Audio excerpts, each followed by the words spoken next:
Bonjour à vous très chers téléspectateurs, bienvenue sur Avec Dieu. Aujourd'hui nous allons parler de l'exhortation au travail.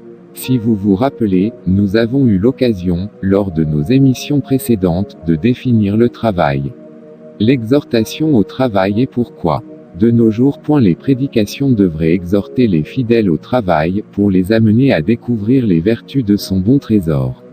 Au cours d'un entretien avec un serviteur de Dieu, celui-ci déclare sans embâche que les populations de la plupart des pays en voie de développement devraient, à présent, expérimenter l'adoration de Dieu au travail, et par le travail de leurs mains. Plutôt que par des chants, danses, ou des prières interminables. Cette réflexion trouve bien sa place dans tout pays, où des personnes adorent Dieu tout en étant affamées, ou dans la misère. Pour vous répondre, regardez la position de l'apôtre Paul qui nous invite à l'imiter.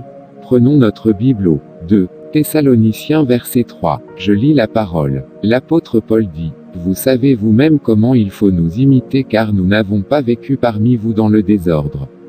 Nous n'avons mangé gratuitement le pain de personne, mais, dans le travail et dans la peine, nous avons été nuit et jour à l'œuvre, pour n'être à charge à aucun de vous. Ce n'est pas que nous n'en eussions le droit, mais nous avons voulu vous donner en nous-mêmes un modèle à imiter. Car lorsque nous étions chez vous, nous vous disions expressément: si quelqu'un ne veut pas travailler, qu'il ne mange pas non plus. Dieu aurait-il besoin de l'activisme des fidèles pauvres dans l'Église? Il veut plutôt se glorifier au travers d'hommes ou de femmes qui l'honorent par leur travail, capables de contribuer au développement de son royaume sur terre.